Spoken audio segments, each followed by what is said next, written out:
தமிழகத்தில் பார்த்தீங்கன்னா இந்த பழமையான சிலைகள் பார்த்தீங்கன்னா வந்து சொல்லக்கூடிய விஷயங்கள் நிறைய உண்டு. அதுவும் குறிப்பாக வந்து இந்த போகர் சித்தரால் செய்யப்பட்ட சிலைகள் வந்து பழனி உண்டு. சில பல்வேறு இடங்களில் சிலைகள் இருப்பதாக சொல்லப்படுகிறது. கிட்டத்தட்ட வந்து ஒரு 1000 ஆண்டுகள் பழமையான விஷயங்கள் இருக்குது. அந்த சிலைகள் குறிப்பாக சொல்லக்கூடிய இடம் பார்த்தீங்கன்னா கரூர் மாவட்டம் குளித்தலைகள் அருகே உள்ள தோகை மலைகளோட பழமையான மீனாட்சி கோயில். அங்கே வந்து போகர் வைத்த சிலை வழிபாடுக்கு உட்பட்டது அப்படின்னு சொல்லப்படுகிறது. இங்க இருக்கிற முருகன் சிலை வந்து சமீபத்தில் காணாமல் போனதாக வந்து ஒரு பக்தர் சங்கிலி முத்து என்பவர் வந்து முதலமைச்சர் அறநிலையத்துறையர்களுக்கு புகார் அளிச்சிருந்தார். குறிப்பாக இது வந்து பாண்டியர் கால சிலை அப்படின்னு சொல்லிட்டு இது குறித்து விசாரணை செய்யப்பட வேண்டும். பழனி முருகன் கோயில் இருக்கக்கூடிய அதே சிலையை தான் அல்லது தனித்துவ சிலை தான் இங்கே இருக்கக்கூடிய முருகன் சிலையும் இருந்து இங்கிருந்து கருவறையிலிருந்து அகற்றப்பட்டுள்ளது அப்படின்னு புகார் குறிப்பிட்டதார். இந்த புகார் வந்து தொடர்ந்து நீண்ட காலமாக இருந்த அறநிலையத்துறை ஆய்வாளர் மணிவாசன் தலைமையில் அந்த சிலையை ஆய்வு செய்யப்படும் போது இந்த சிலையை வந்து மாற்றி வைக்கும்போது கண்டுபிடிக்கப்பட்டது. அது காரணம் அர்ச்சகர் கிருஷ்ணமூர்த்தி தான் காரணம் என்றும் அவர் வந்து தன்னுடைய பர்சனல் நலக்காகவும் மக்கள் நலக்காகவும் அந்த சிலையை வந்து நான் வந்து மாற்றிட்டு புதுக்கோட்டையிலேருந்து வேறு சிலையை நான் கொண்டு வந்து வைத்தேன் அப்படின்னு சொல்லி ஒப்புதல் கொடுத்ததாக ஒரு செய்தி வந்திருக்கு. இந்த செய்தி சம்பந்தமாக நம்ம அந்த பகுதியில், அதாவது தூகமலை பகுதியில் உள்ளக்கூடிய மக்களிடம் பேசிய பொழுது அவர்கள் சில செய்திகளை நமக்கு அதில் சொன்னாங்க. அதில் சொல்லும் பொழுது அவங்க என்ன சொல்றாங்க அப்படின்னு சொன்னா, இந்த கோவிலுடைய பெயரை கூட மீனாட்சி சுந்தரேஸ்வரர் மற்றும் பாலதண்டாயுதபாணி கோவில். ஆனா இப்ப அந்த மீனாட்சி சுந்தரேஸ்வரர் அப்படிங்கிறத வந்து எங்கேயுமே மென்ஷன் பண்ணாம பாலதண்டாயுதபாணி கோவில் அப்படின்னு கூறுகிறார்கள். காரணம் என்ன அப்படின்னா, இந்த கோவிலுக்கு வந்து பல சொத்துக்கள் நிறைய, கிட்டத்தட்ட ஒரு 200 ஏக்கருக்கு மேல சொத்துக்கள் எல்லாம் கூட இருக்கிறது. அந்த சொத்துக்கள் எல்லாமே மீனாட்சி சுந்தரேஸ்வரர் பாலதண்டாயுதபாணி கோவில்ங்கிற பேர்ல இருக்கு. ஆனா இப்ப ஏன் அந்த பேரை விட்டுட்டு இந்த பேரை மட்டும் சொல்றாங்க அப்படின்னு தெரியல அப்படின்னும் ஒரு சந்தேகத்தை கிளப்புகிறார்கள்.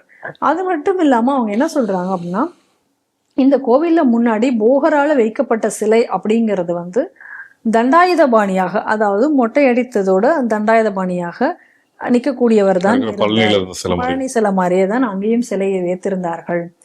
அது 1000 வருடங்களுக்கு முன்னாடி முற்பட்ட ஒரு சிலை அப்படின்று அவங்க சொல்றாங்க. அப்புறம் அந்த சிலைக்கு அடியில வந்து ஒரு 9 நவரத்னங்கள் இருந்ததாக ரெக்கார்டுல இருக்கு. ஆனா இப்ப இந்த சிலை மாற்றப்பட்டிருக்கிறது அப்படிங்க வரும் பொழுது இவைகள்லாம் எங்கு காணாமல் போச்சு அப்படின்னு தெரியல. அதை தவிர அதாவது இதுலயும் வந்து நிறைய விஷயங்கள் முன்னுக்கு பின் முறதாக தான் இருக்கு. அதாவது 2024 வந்து இது பாலாலயம் பண்ணப்பட்டிருக்கு. அப்ப பாலாலயம் பண்ணப்பட்ட பொழுதே இந்த சிலை காணாம போனதா அப்படிங்கிற ஒரு கேள்வியும் வருது. ஆனா சமீபத்துல தான் இதற்கு கும்பாபிஷேகம் முடிந்திருக்கிறார். 2025 திருப்பணி சமயத்துல தான் இது மாற்றப்பட்டது அப்படின்னு ஒரு தளப்புல சொல்றாங்க. ஆனா இந்த சிலை இப்ப காணாமல் போனது, இது மாற்றப்பட்டிருக்கிறது அப்படிங்கக்கூடிய விவகாரம் இப்ப இந்த கும்பாபிஷேகம் முடிந்ததுக்கு அப்புறம் எழுந்திருக்கிறது. ஏன்னா சிலையை பார்க்கும் பொழுதே அந்த டிஃபரன்ஸ் மக்களுக்கு தெரிஞ்சிருக்கு. ஏன்னா இப்போ வச்சிருக்கக்கூடிய சிலை வந்து ராஜ அலங்காரத்துடன் இருக்கக்கூடிய மேல அந்த இதெல்லாம் தலைப்பாகையோடு இருக்கக்கூடிய சிலை இப்ப வைக்கப்பட்டிருக்கிறது. அப்ப இந்த சிலை காணாம் என்று இந்த கேள்வி எல்லாம் வந்து இந்த விசாரணைக்கு அதிகாரிகள் எல்லாம் வந்தோடனே இந்த அர்ச்சகர் வந்து ஏதோ உடனே போய் எந்த இடத்துல இருக்குன்னு சொல்லி மேல ஒரு சுனை இருக்கிறதாகவும் அந்த சுனைக்குள்ள இருந்து அவர் அந்த சிலையை வேகமாக எடுத்து கொடுத்ததாகவும் சொல்கிறார்கள். ஆனா என்ன மக்கள் கேள்வி எழுப்புகிறார்கள் அப்படின்னு சொன்னா, இப்ப 2 நாளைக்கு முன்னாடி போட்டா எப்படி இருக்கும், தண்ணிக்குள்ள போட்டா எப்படி இருக்குமோ அந்த மாதிரி தான் இருந்தது சிலை. ஆனா கடந்த 1 வருடங்களுக்கு முன்னாடியே அந்த சிலை மாற்றப்பட்டதுனால அவ்வளவு நாள் அந்த தண்ணியில இருந்த மாதிரி தெரியல. அப்ப இவ்வளவு நாள் அந்த சிலை எங்க இருந்தது அப்படிங்கக்கூடிய ஒரு கேள்வியும் மக்கள் இன்னும் என்ன சொல்றாங்க, அந்த தண்ணியில நான் அங்க கொண்டு போய் வச்சேன்னு அவர் சொல்றது சேர்ந்தா அந்த இடத்துல வந்து இவ்வளவு நாள் நீர் இருந்ததே கிடையாது, தண்ணீர் இருந்ததே கிடையாது. அது வந்து பொட்டலாக தான் இருந்தது. இப்பதான் அதுல வந்து அந்த சுனையில வந்து கொஞ்சம் தண்ணீர் இருக்கிறது மழை அதிகமானதுனால. அதனால தண்ணியில அவ்வளவு நாள் ஊறியது மாதிரியான அடையாளங்கள் அந்த சிலையில இல்லை அப்படிங்கிற கூடிய ஒரு சந்தேகத்தையும் வைக்கிறார்கள். அப்ப இதற்கு பின்னால பல மர்மங்களாகவும் பல கேள்விகளாகவும் இருக்கிறது. அதை தவிர இப்ப அந்த அர்ச்சகர் வந்து ஒரு வாக்குமூலம் கொடுத்ததாக செய்திகள்ல வருகிறது. அவர் அங்க லோக்கல்ல உள்ள மக்களும் அவர் அதை தான் திரும்ப திரும்ப சொல்லுகிறார் அப்படிங்கிறதையும் அவர்களும் உறுதிப்படுத்துகிறார்கள். அவர் என்ன சொல்றாரு அப்படின்னு சொன்னா, இதை நான் தான் பண்ணேன். காரணம் என்ன அப்படின்னு சொன்னா, என் குடும்பத்துல வந்து நிறைய கஷ்டம், எங்களால வந்து நிம்மதியாக தூங்க கூட முடியல, அதனால நான் இதை செய்தேன், அது ஊர் மக்களுடைய நலனும் இதுல இருக்கு அப்படிங்கிற மாதிரி அவர் அதுல சொல்லியிருக்கார். நம்ம கேள்வி என்னன்னா, இந்த அர்ச்சகர் என்பவர் இன்னைக்கு ஏதோ புதுசாக வந்த ஒரு அர்ச்சகர் கிடையாது.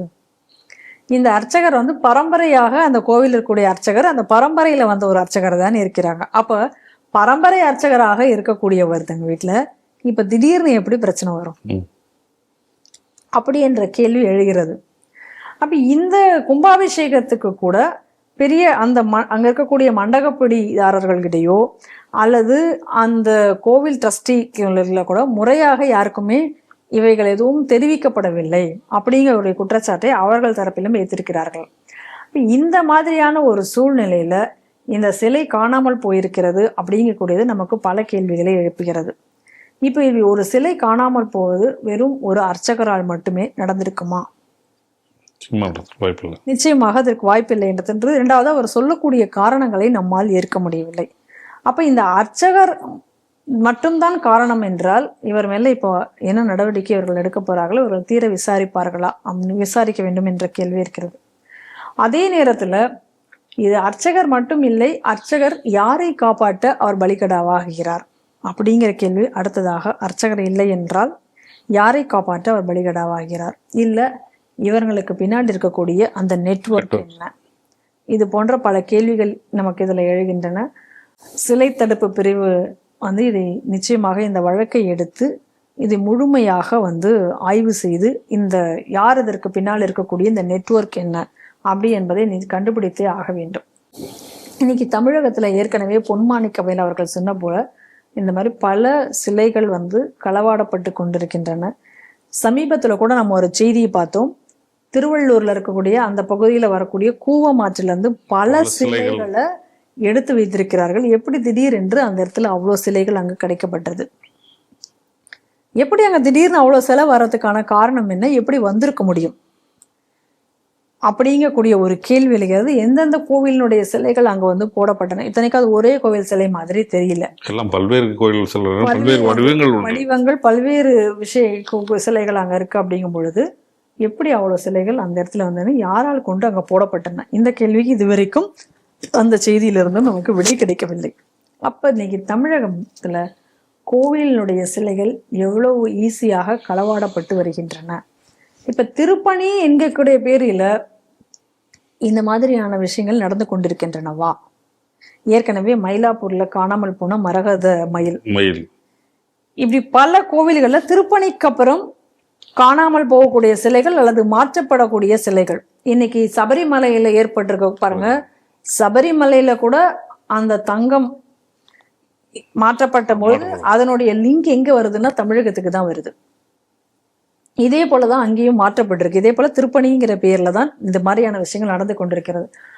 அப்ப இந்த திருப்பணிகள் அதிக அளவுல நடக்க நம்மளுடைய அச்சம் என்னவாக இருக்கிறது அப்படின்னா, இந்த மாதிரியான விஷயங்கள் எவ்வளவு இனி களவாடப்பட்டு இருக்கின்றன. தெரிய வந்தது சில, தெரியாதது எவ்வளவு. இந்த கேள்வி நமக்கு இங்க எழுகிறது. ஒண்ணு. இன்னொன்னு, இவைகள் இன்னொரு ரீதியில நம்ம பார்த்தோம் அப்படின்னாலும் கூட திட்டமிட்ட ரீதியில இவை நடத்தப்படுகிறதா அப்படிங்கிற ஒரு கேள்வியும் எழுகிறது. என்ன அப்படின்னா, இந்த கோவிலினுடைய சாநித்தியங்களை ஒழிக்க வேண்டும். கோவில்ல ஒரு சாநித்தியம் இருக்கும் பொழுதுதான் அந்த கோவில் பிரசித்தி பெற்ற கோயிலாக மாறும். அதிக அளவுல மக்களும் அங்கு செல்வார்கள். மக்களினுடைய கவலைகள் மறக்கவோ, மக்களினுடைய வேண்டுதல்கள் நிறைவேறவோ, அப்பதான் அந்த ஊருக்குமே அது ஒரு நல்ல விஷயமாக இருக்கும். அப்ப அந்த கோவிலுடைய சாநித்தியங்களை ஒழித்தால் கோவிலுக்கு மக்கள் வரக்கூடிய அந்த எண்ணிக்கை என்பது குறைந்துவிடும். அப்ப கோவில்களை ஒழிப்பதற்கு இன்னொரு வகையில இந்த மாதிரியான முயற்சியும் நடக்கிறதா என்ற கூடிய கேள்விகள் எல்லாம் நமக்கு எழுகின்றன. இந்த பாலதண்டாயுதபாணி கோவில் இந்த சிலை விஷயத்துல அரசாங்கம் இதுக்கான இந்த நெட்வொர்க் என்ன அப்படிங்கிறதை தீர விசாரித்து கண்டுபிடித்தாக வேண்டும். பொதுமக்களும் இந்த வழக்கை இதோடு நிறுத்திடாமல் இந்துக்கள் இதற்காக தொடர்ந்து போராடி இதன் பின்னணியில் இருப்பது யார், இது என்ன, இதனுடைய நெட்வொர்க் என்ன என்பதை கண்டறிவதற்கு அவர்களும் ஒரு தீவிரமான ஒரு முயற்சியை, அதாவது அரசாங்கத்திற்கு அழுத்தத்தை கொடுத்தாவது அல்லது நீதிமன்றங்கள் தலையிட்டாவது இதை கண்டுபிடிக்க வேண்டும் என்பதை நான் கேட்டுக்கொள்கிறேன். Tara Divine Awards 2025.